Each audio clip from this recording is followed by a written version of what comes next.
Hola a todos y todas, bienvenidos al informativo de la Red Centroamericana de Comunicación. ¡Comenzamos! ACISAM informa desde El Salvador. Los humedales en El Salvador se encuentran en riesgo. Según la Unidad Ecológica Salvadoreña, UNES, en nuestro país, al 2017, se han identificado 126 humedales principales, 91 continentales y 35 costero marino, que equivalen al 6.3% del territorio nacional en la época lluviosa. Además, cuenta con 7 humedales categorizados como sitios Ramsar, siendo una fuente estratégica para la biodiversidad regional y global, así como en términos de captura de dióxido de carbono. Ramsar es un tratado internacional aprobado el 2 de febrero de 1971 en la ciudad iraní de Ramsar, relativo a la conservación y uso racional de los humedales. Su sede administrativa se encuentra en Gland, Suiza. La convención está integrada por 119 países. Estos sitios Ramsar se encuentran distribuidos en diferentes zonas del país: el complejo Huija, Laguna Olomega, Área Natural Protegida Laguna El Jocotal, Embalse Cerrón Grande, Complejo Jaltepeque, Complejo Bahía de Jiquilisco y el Complejo Barra de Santiago. El embalse del Cerrón Grande, mejor conocido como el lago Suchitlán, fue declarado como humedal de importancia internacional el 22 de noviembre del 2005 por la convención realizada en Ramsar, siendo el mayor cuerpo de agua de El Salvador, en el que habitan numerosas especies de aves nativas y migratorias. Es uno de los humedales de mayor relevancia por su biodiversidad y la producción de energía eléctrica. El embalse del Cerrón Grande, así como los demás, son fuentes de biodiversidad y constituyen un recurso de gran valor económico, científico, cultural, paisajístico y recreativo.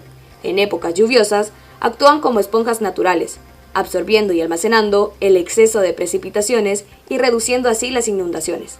También sirve como refugio para varias especies de flora y fauna nativas, residentes y amenazadas, así como para miles de aves migratorias. Estos sitios sirven a la producción pesquera, pastos para ganado, tierras favorables para el cultivo y su belleza escénica. En publicaciones de la UNES, nuestros humedales en el territorio salvadoreño se encuentran en riesgo, debido a la degradación del hábitat causados por prácticas agroindustriales. A su vez, impactos asociados al cambio climático están generando mayor desertificación, salinidad y estrés hídrico, debilitando los medios de vida y las condiciones ecosistemáticas para la vida en dichos entornos. Además, sufren diversas amenazas asociadas a la expansión de la industria cañera, las malas prácticas de uso de aguas por sectores ganaderos en las cuencas altas y medias, la mala gestión de desechos y vertidos de las industrias turísticas, así como la deforestación. Estas prácticas agudizan el aumento de la salinidad y escasez de agua. Ante esta situación, la Mesa por la Sustentabilidad del Agua y el Medio Ambiente de Aguachapán, MESAMA, y la Unidad Ecológica Salvadoreña, UNES, hicieron un llamado a los titulares de responsabilidad del Estado salvadoreño a proteger nuestros manglares y humedales a través del establecimiento de políticas públicas y la ejecución de programas inclusivos que prioricen la restauración y regulación de las actividades económicas nocivas a dichos ecosistemas.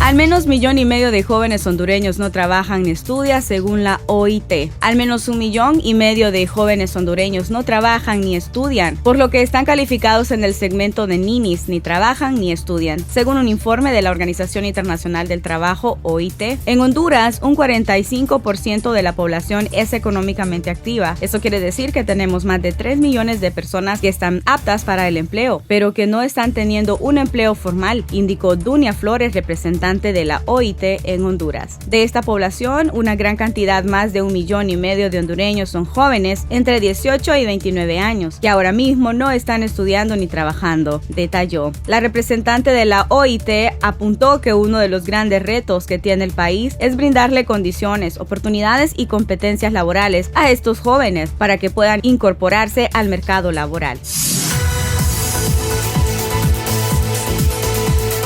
Comisionado de Derechos Humanos pide detener estigma para contraer viruela sísmica en Honduras. Comisionado de Derechos Humanos pide detener estigma por contraer viruela sísmica en Honduras. El Comisionado Nacional de los Derechos Humanos, CONADE, señaló que es inaceptable estigmatizar y discriminar a las personas por causa del padecimiento de la viruela del mono, de lo que se conoce de manera oficial por la Secretaría de Salud. El ente estatal de Derechos Humanos calificó de inaceptable el estigmatizar y discriminar a las personas por causa de una enfermedad como la viruela símica, ya que se refuerzan los prejuicios contra la orientación sexual, como los surgidos a mediados de los 80 del siglo pasado, cuando se registró el primer caso de VIH en el país. La comisionada Blanca Izaguirre señaló que la divulgación de este tipo de mensajes pone en riesgo los derechos humanos de las personas y promueve la apología del odio, entendida como la incitación a la discriminación, la hostilidad y la violencia contra cualquier persona o grupo de personas. En su mensaje instó a la población en general a seguir las recomendaciones de la Secretaría de Salud y poner en práctica los protocolos necesarios para contener el brote viral y evitar que se convierta en otra pandemia. Hasta ahora, la Secretaría de Salud de Honduras declaró clínica y laboratorialmente la positividad de 3 personas infectadas con el virus de la viruela símica o del mono.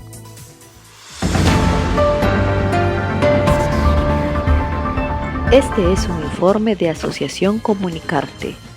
La agitada situación que vive Guatemala y sus agudos problemas de violencia, crimen e impunidad tienen sus raíces en un Estado históricamente débil, en periodos prolongados de gobierno militar o injerencia de las fuerzas militares en la política y en una profunda desigualdad económica, social y cultural. Según Máximo Batiul, antropólogo, filósofo y profesor universitario, el crimen organizado actúa bajo la venida de un sector empresarial que se ha acostumbrado a acumular riquezas a cambio de tener una población sumida en la pobreza y la ignorancia, porque no solo le interesa obtener mano de obra barata, sino una población interesada en ser miembro de los grupos generadores de violencia. Hoy Guatemala está pasando por una de sus más profundas crisis. No es la única que hemos tenido.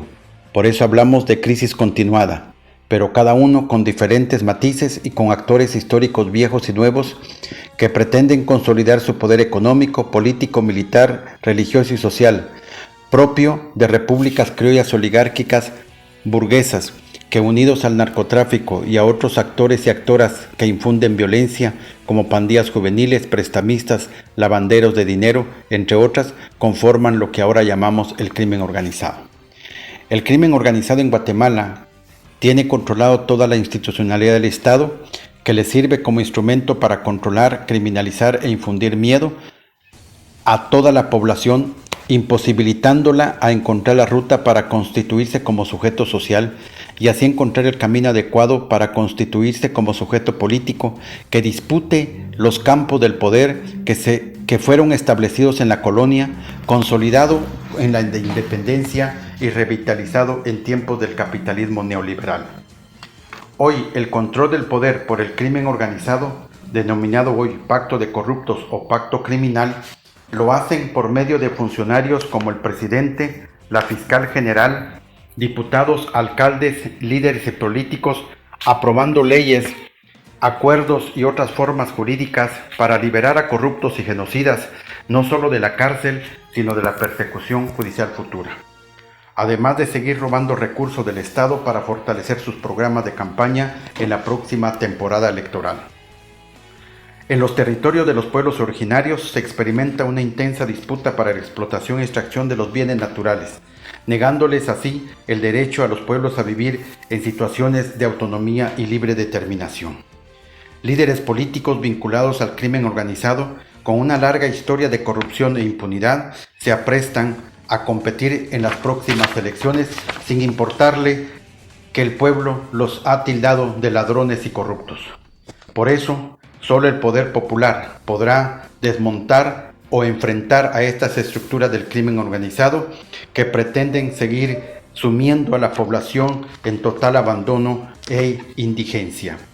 Solo el poder de los pueblos podrá liberar al pueblo de Guatemala de toda esta situación de crimen, de miedo y de injusticia.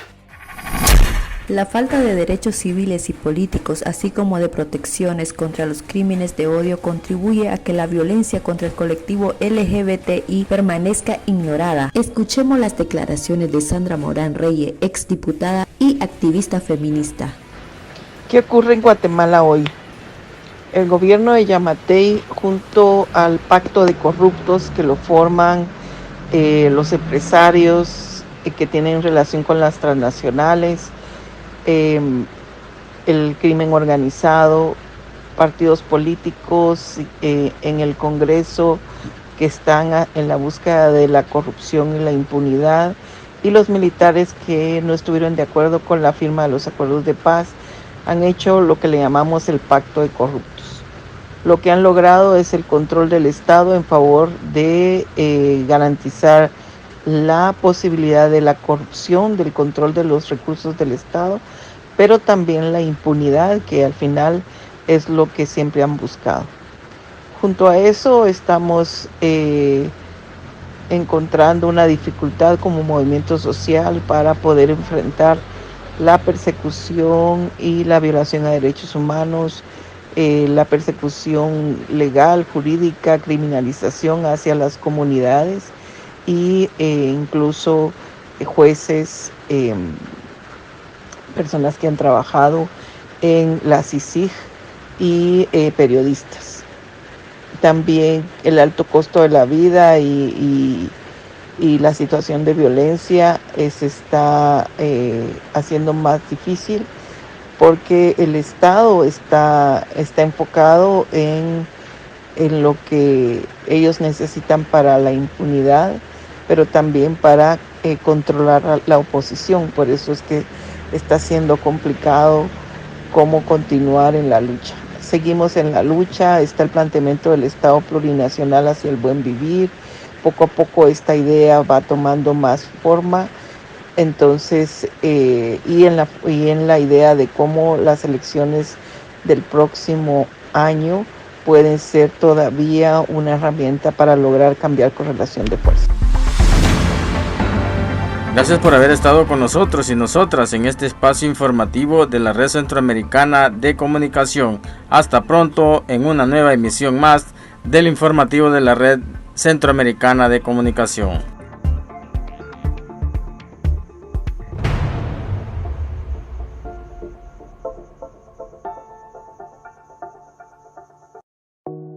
Red Centroamericana de Comunicación.